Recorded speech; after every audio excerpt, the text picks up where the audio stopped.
40 days. That's how long the United States government remained frozen. 40 days of paychecks missed, airports slowed to a crawl, food programs suspended, and headlines repeating the same refrain. The president cornered, the opposition united, the system paralyzed. On the surface, it looked like stalemate. Beneath, something else was forming. What appeared to be political exhaustion was, in fact, a slow tightening of leverage. Every generation has one defining shutdown, the kind of crisis that forces the nation to confront the machinery of its own politics. The one that unfolded this winter was supposed to break the administration. Instead, it exposed how deeply Washington had underestimated the man they were trying to box in. While senators sparred over procedure and commentators tallied the cost, the president waited. He let the silence grow heavy enough that every canceled paycheck, every delayed flight, every shuttered gate felt like proof of someone else's failure. And then, with a single announcement, he flipped the board. 5 policies unveiled in rapid sequence. The headline, a direct cash payment to ordinary Americans, $2,000 per person, funded not by new taxes, but by tariff revenue that had already been collected. It was a rhetorical masterstroke, transform a shutdown into a dividend. The president framed it as returning money taken from foreign profiteers back to the citizens who built the nation. Economists called it populism. Voters called it relief. The timing was surgical. Senate Democrats, led by Chuck Schumer, had spent weeks insisting that no bill would move forward without an extension of the Affordable Care Act subsidies. They believed the pain of the closure would force the White House to concede. Instead, the president reframed the pain itself, made it an argument for bypassing the very intermediaries Schumer was protecting. Pay the people, not the corporations. The message cut through legislative jargon with the precision of a slogan that people could feel in their wallets. The markets, stunned by weeks of drift, snapped awake, gold ticked up, cryptocurrency spiked. Commentators who had spent months predicting recession started recalculating the odds of a consumer surge. Within 24 hours, the narrative of failure inverted. What had been described as the longest shutdown in history began to look like the prelude to an economic pivot. But to understand why that turn landed so hard, you have to go back to the mechanics of the impasse itself. How a procedural fight became an ideological war. The confrontation began, as they all do, with paperwork. Funding bills lapsed at the end of September. Negotiations dragged. Each side blamed the other for intransigence. Yet this time, the stakes were not simply fiscal, they were philosophical. Schumer's caucus demanded the inclusion of health care subsidy extensions, a continuation of the policy architecture built under the ACA. To them, it was a moral red line. Without the subsidies, millions could lose access to affordable coverage. To the administration, it was a symbol of everything broken in Washington, a river of taxpayer money flowing through corporate bottlenecks before reaching the people it was supposed to help. The Senate attempted 15 separate votes to reopen government, 15 failures. The arithmetic was brutal. With 52 Republican seats, the majority still needed 8 Democrats to cross over. Only 3 ever did. The rest held the line, convinced that public pressure would rise until the president relented. What they misjudged was not policy, it was patience. Outside the Beltway, The country was tired. Tired of hearing that the most powerful government on earth couldn't keep itself open. Tired of political showdowns that produced no visible result. And when exhaustion sets in, whoever offers simplicity first usually wins. The president understood that. So while the Senate haggled over continuing resolutions, he drafted an entirely new frame. He called it the tariff dividend. The logic was straightforward. Tariffs had generated hundreds of billions from foreign exporters accessing the American market. Rather than letting that revenue disappear into the Treasury's general fund, he proposed sending a portion directly to citizens. For the first time in a century, the government would return money earned from international trade directly to households without intermediaries or bureaucratic friction. Policy analysts scrambled to evaluate the math. Could tariff revenue sustain such payments? Would inflation follow? But the policy's brilliance wasn't technical, it was psychological. It redefined the relationship between citizen and state. The shutdown had been about dysfunction. The dividend turned it into distribution. One side offered excuses, the other offered checks. At the same time, the president aimed his rhetoric squarely at the healthcare system's swollen middle. For years, the stocks of major insurers had soared some by 400% since the ACA's passage. He cited those numbers repeatedly, arguing that the supposed guardians of affordable care had become the biggest profiteers of the status quo. The implication was lethal. Democrats weren't defending the poor, they were defending corporate balance sheets. Inside the Senate cloakrooms, the mood shifted from defiance to calculation. The longer the shutdown dragged, the more it cost. The Congressional Budget Office pegged the loss at nearly $90 billion, more than double the price tag of the subsidies Schumer was fighting for. Each additional week transformed moral high ground into fiscal quicksand. By day 40, the cracks were visible. Moderate Democrats, Jeannie Shaheen, Maggie Hassan, Angus King, began floating off-ramps. They weren't ideologues. They were pragmatists from states where voters still measured politics by results. To them, the distinction between holding the line and holding the country hostage was starting to blur. Behind closed doors, tempers flared. Progressives accused centrists of betrayal. Centrists accused progressives of delusion. Meanwhile, federal workers pawned possessions to pay rent, and air traffic controllers warned that fatigue was making the skies unsafe. The abstract had become personal. Late on a Sunday evening, while most of Washington slept, a handful of senators met in a side room of the Capitol's old Senate chamber. On one side sat the Republican leadership team led by John Thune. On the other, the centrist Democrats who had broken ranks. After hours of negotiation, they emerged with a thin compromise, barely a dozen pages, but politically seismic. The deal reopened the government through January 31, restored full funding for food assistance and federal salaries, and provided stability to key departments like agriculture and defense. In exchange, Democrats received only a promise, a future vote on the healthcare subsidies, no guarantee, no timeline, merely a procedural commitment that the issue would reach the floor. Schumer voted no.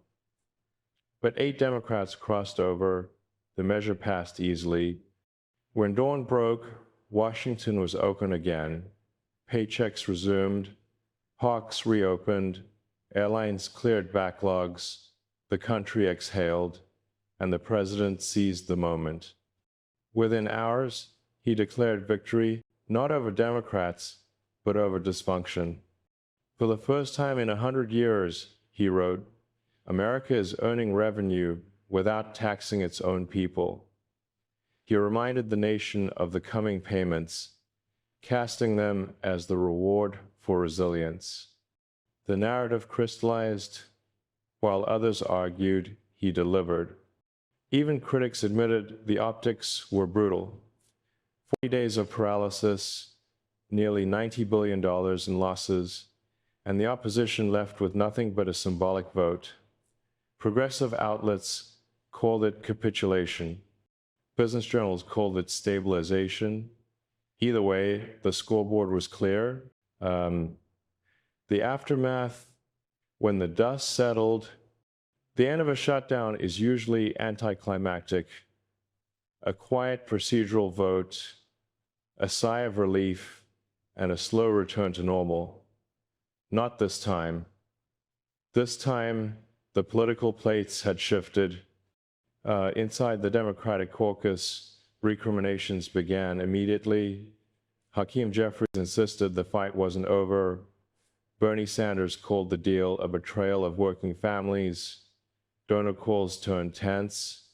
Grassroots organizers vented online. For a party that had spent months preaching unity, the fracture was public and painful.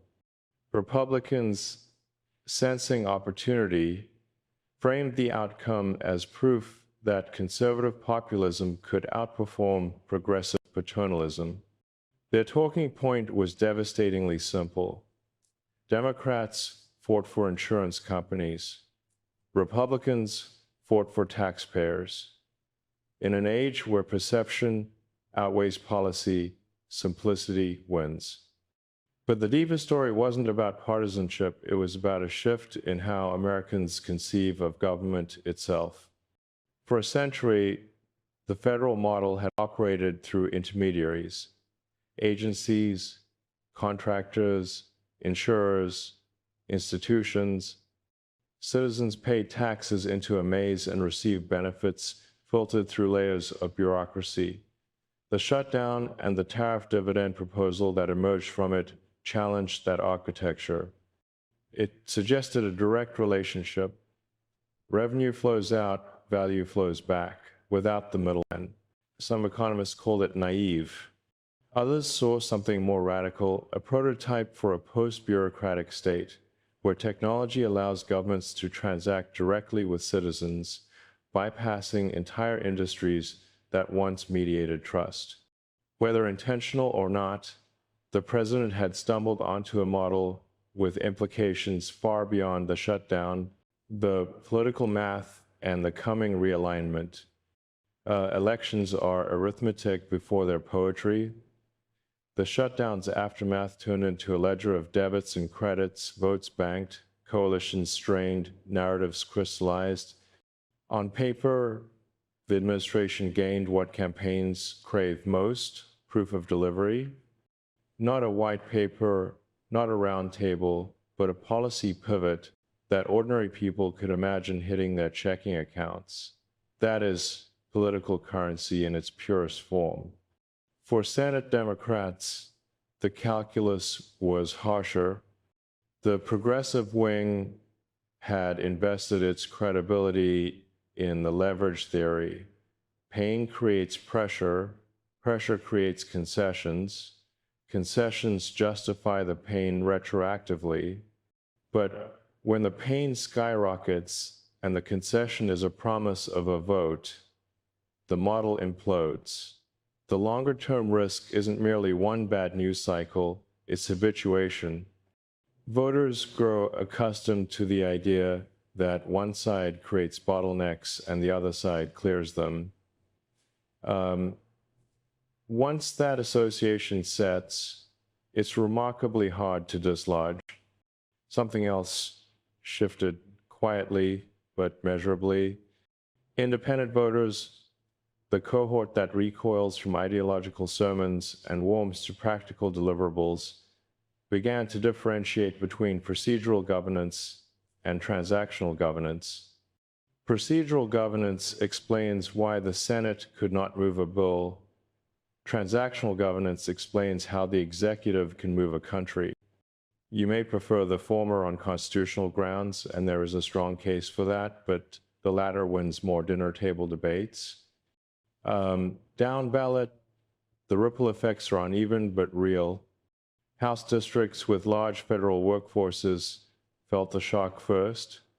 Districts dominated by service industries felt it next, as airport delays rippled into shift changes and pay cuts. In those districts, the senator or representative who can stand up and say, "I voted to open the doors," leaves with a receipt stronger than any floor speech.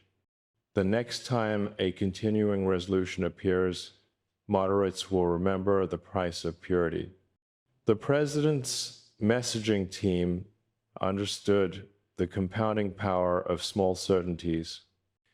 In crisis, people seek one of three anchors: safety, cash, or clarity. The shutdown provided none of the first, strained the second, and obscured the third. The tariff dividend promised an injection of the second while repositioning the administration as the custodian of the third.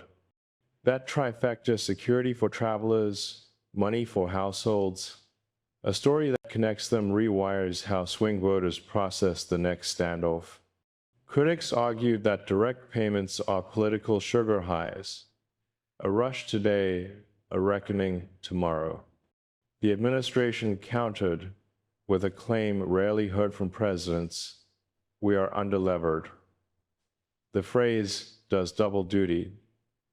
To policy elites, it signals balance sheet awareness. To non-experts, it translates as, we can afford this because someone else was paying us first. Even if you dispute the macroeconomics, the rhetoric was calibrated to survive fact-checking while conquering doubt. Realignments don't announce themselves. They arrive as a string of exceptions that quietly become the rule. When a conservative coalition adopts direct-to-citizen benefits as a recurring instrument, not emergency relief, but recurring design, something foundational is moving. When a progressive coalition fights to preserve payments to corporate intermediaries for reasons of system stability, something foundational is moving on their side too. The lines that used to separate left from right begin to reorganize around a new axis: trust in citizens versus trust in custodians. The shutdown's true legacy may be its forced experiment. Who do you trust with money? Government contractors, regulated insurers, or the people themselves? The answer won't be uniform, but whichever side learns to articulate a principled, consistent answer, one that matches material outcomes, will earn the middle third of the electorate for a decade. The legal architecture of federalism, separation of powers, and the edge of innovation. Shutdowns are constitutional stress tests. They call the bluff of our civics. If Congress holds the purse and the executive holds the pen, who holds the country when the two refuse to meet? The founding blueprint anticipates friction. It did not anticipate paralysis as a political tool used at scale across months in a hyper-mediated economy. The 40-day closure turned the textbook into a lab bench. The first legal question isn't whether the president can champion direct payments funded by tariff revenues. It's how those payments interface with appropriations. Tariffs flow to the Treasury, but expenditures still require statutory authority unless structured within existing frameworks. The administration's lawyers, anticipating litigation, fashioned the dividend as a formulaic, rules-based remittance, a mechanism contingent on revenue flows already recognized by Congress. Think of it as a lens rather than a faucet. The government doesn't invent new money. It refracts incoming funds towards citizens under a legislatively credible rubric. Expect challenges. Plaintiffs will argue that even a refracted flow is still an appropriation and thus must originate within the legislative branch. The counterargument is narrow but potent. If Congress has already created the bottle, recognizing that the liquid will be tariffs, and has already authorized certain categories of rebates or credits tied to that liquid, the executive is not spending, it is administering an enacted policy choice. The case will hinge on commas in statutes and footnotes in committee reports. That is how modern constitutional conflicts are won. The second question involves administrative capacity. The federal government has the pipes to send money directly to households, Social Security, tax refunds, emergency relief systems, but each pipe carries different legal constraints. The elegance of the dividend language is that it borrows economic legitimacy from markets while exploiting administrative muscle built for welfare, taxes, and emergencies. That hybridity is exactly why it will provoke a doctrinal fight. The old categories, entitlement, credit, refund, benefit, begin to blur when revenue is labeled a dividend, a term imported from corporate governance into public finance. Then there is federalism. States that integrated ACA subsidies deeply into their insurance exchanges will press the case that the dividend undermines carefully balanced ecosystems of risk pools and affordability ladders. They will marshal actuaries to argue that even a modest federal outside payment distorts premium setting cycles. The federal response will be brutally simple. Choice is not distortion, it is correction.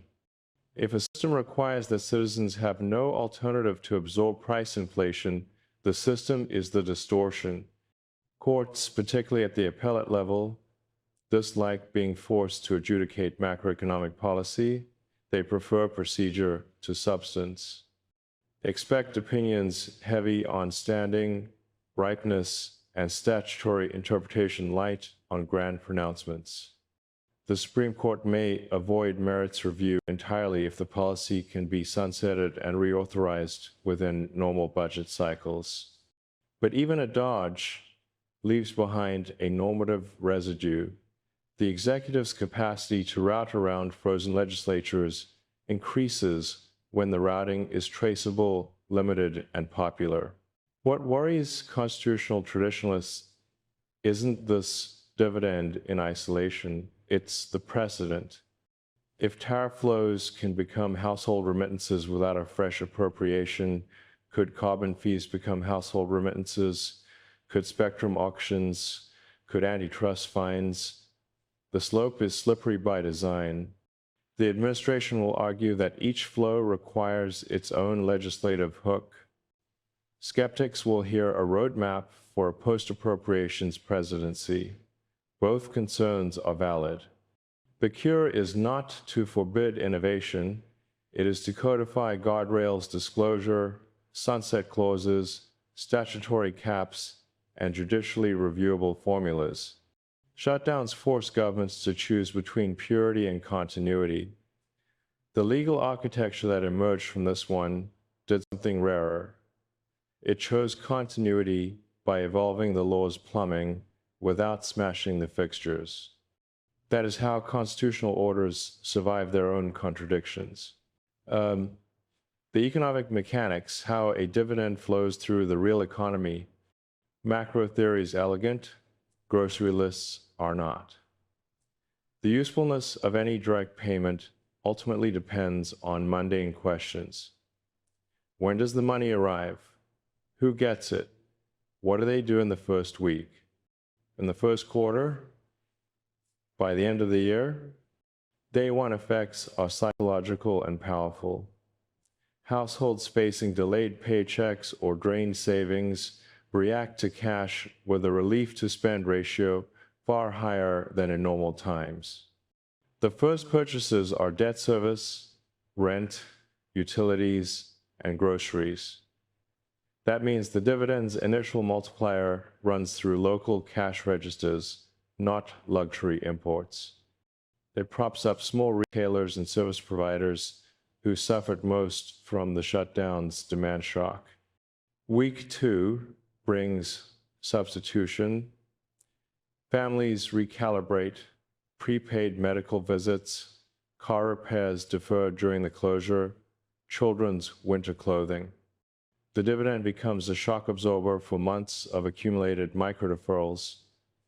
That's why early price movements show up in services CPI rather than big-ticket durables. Airlines benefit indirectly. Fewer TSA sick-outs mean fewer cascading delays. More predictable schedules restore consumer confidence. Bookings recover. Month 2 migrates toward balance sheet hygiene. Households that covered essentials turn to principal reduction, small extra payments on mortgages or student loans. Lenders notice. Delinquency curves flatten. Risk models unwind their worst-case overlays. Credit markets breathe. The net effect looks deceptively modest, a handful of basis points on default probabilities, but when multiplied across portfolios, it becomes billions in avoided losses. Meanwhile, the healthcare angle cuts two ways.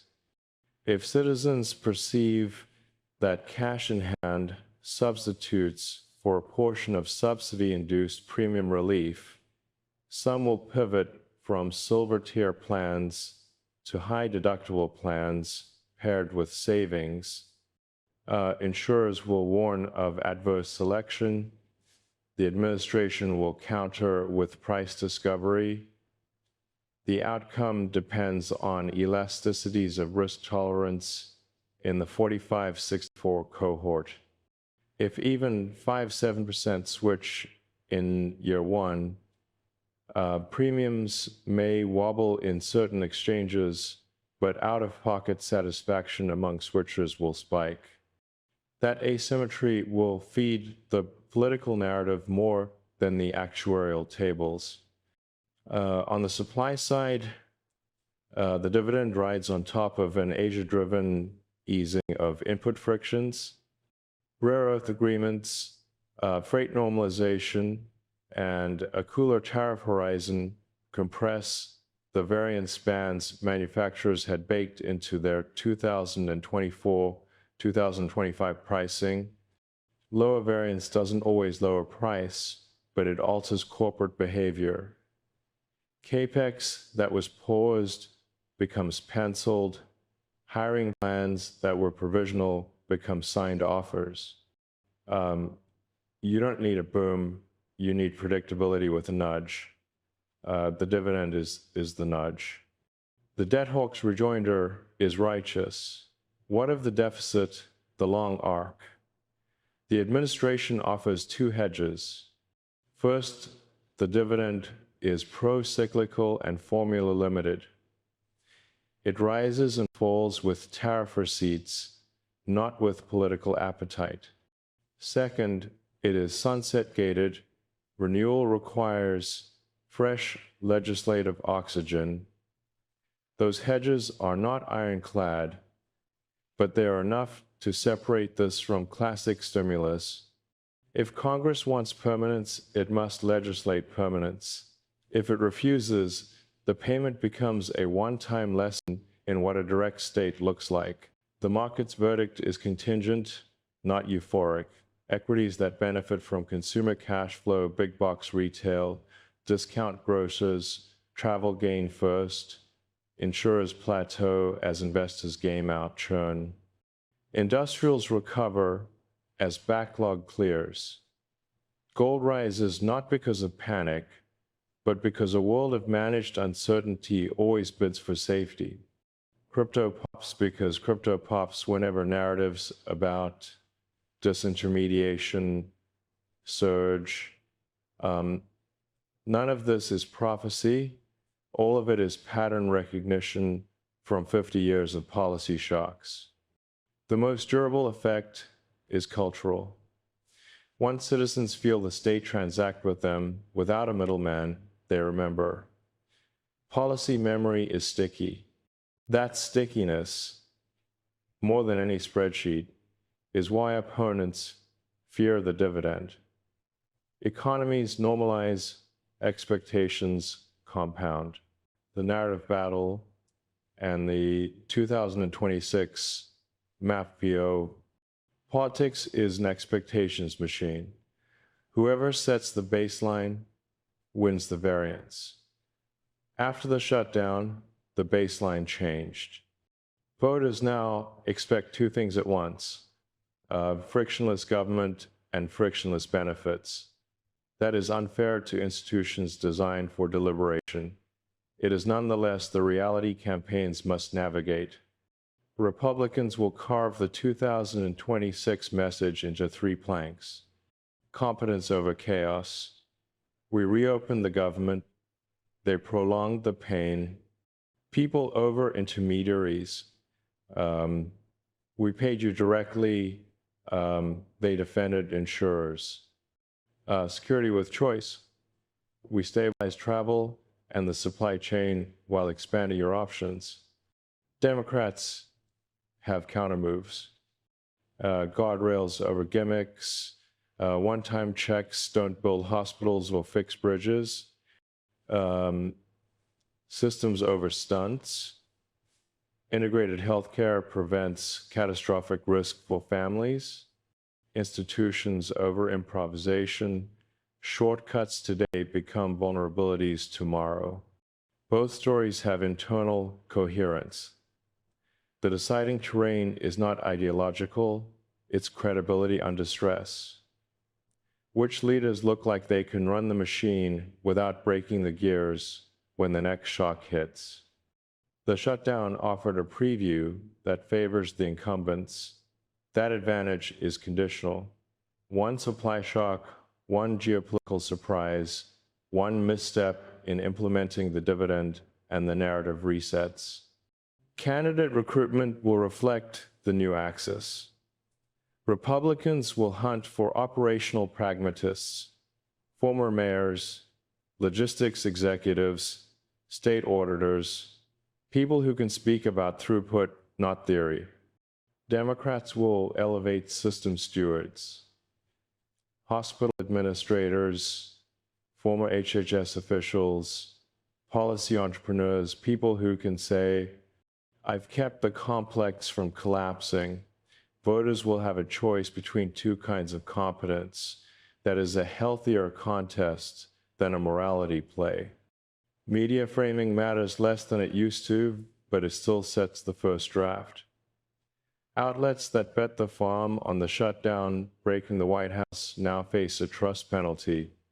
Expect a quiet recalibration, more coverage of deliverables, less breathless play-by-play of Senate floor tactics.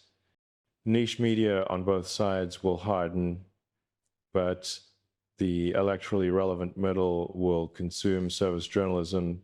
When do I get paid? How do I choose a plan? What happens at the airport this holiday? The digital battlefield pivots from outrage to onboarding. Whoever publishes the cleanest calculator for dividend eligibility will gain goodwill disproportionate to the cost of coding it. Whoever explains in 20 seconds how premiums interact with cash in hand will own the shareable middle. Politics is pedagogy now. Teach well, win votes. Finally, the map. Suburbs that swung D in the late 2010 seconds for cultural reasons have shown a willingness to swing back R for operational reasons. Schools open, roads cleared, flights on time. Rural counties remain red, urban cores remain blue. The margin lives in commuter corridors where the line between policy and life is shortest. If the dividend lands cleanly and travel normalizes through the winter, Republicans will enter 2026 with wind at their backs in exactly those corridors. If implementation stumbles or a court enjoins the mechanism, the wind shifts. The truth is less dramatic than either side advertises. The country is not choosing between generosity and cruelty. It is choosing between two supply chains, one for money, one for services. The shutdown taught millions which chain felt shorter,